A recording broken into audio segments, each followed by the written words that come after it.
Államtitkár úr mondta, hogy ne csak sportnemzet legyünk, hanem sportoló nemzet is, tehát hogy mi is tudjunk adni valamit, ráadásul nem csak lehetőséget adunk nekik a sportra, és nem csak ösztönzünk őket a sportra, hanem adunk arra is egy lehetőséget, hogy közösségben legyenek.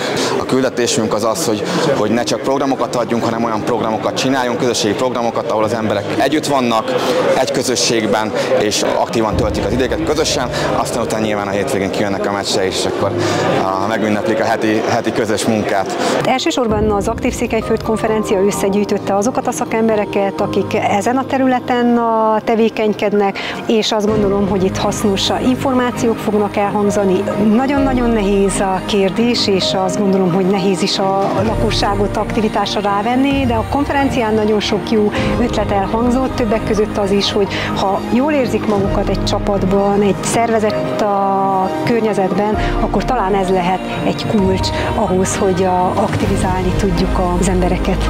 Székelyföldön is egyre többen odafigyelnek arra, hogy mit és hogyan táplálkoznak. Nekünk volt többször is kezdeményezésünk arra, hogy a kanapétól az 5 kilométerig, és így indítottuk az egész koncepciónkat, és ez arról szólt, hogy 6 héten keresztül, minden héten 3-szor kimentünk teljesen kezdő futókkal, és őket próbáltuk arra rá buzdítani és ránevelni, hogy hogyan építsék fel ez a 6 hét alatt a 0-tól az 5 kilométer, és a 6. héten lefutották mindannyian az 5 kilométert. Mindenképp az információnak a szórása is az, hogy erre mennyire szükség van, és hogy minél több emberhez, de inkább szakemberhez is elérjen, és itt gondolok leginkább az orvosi közegre és az egészségügyre és a prevencióra. Elindult néhány nappal ezelőtt egy holmozok.hu nevű portál, annak én vagyok az ötlet gazdája, és ez arról szól, hogy minél több embert megmozgassunk, és elhitessük velük, hogy a mozgással jobb lesz az életük. Azt hiszem, hogy úgy tudjuk rávenni az embereket arra, hogy többet mozogjanak a jelenleginél, hogy nagyon sokszor el kell nekik mondani. Azt az üzenetet el kell hozzájuk juttatni, hogy a mindennapos mozgás, a rendszeres testmozgás, a sportolás az jobbá teszi az életüket.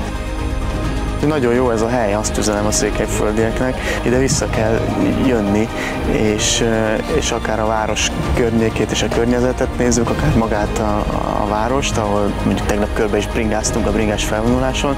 Ez tökre alkalmas arra, hogy az ember mozogjon és sportoljon és aktív életet éljen, hogy ebből a szempontból is irigylésre méltó helyzetben vannak az itt élők.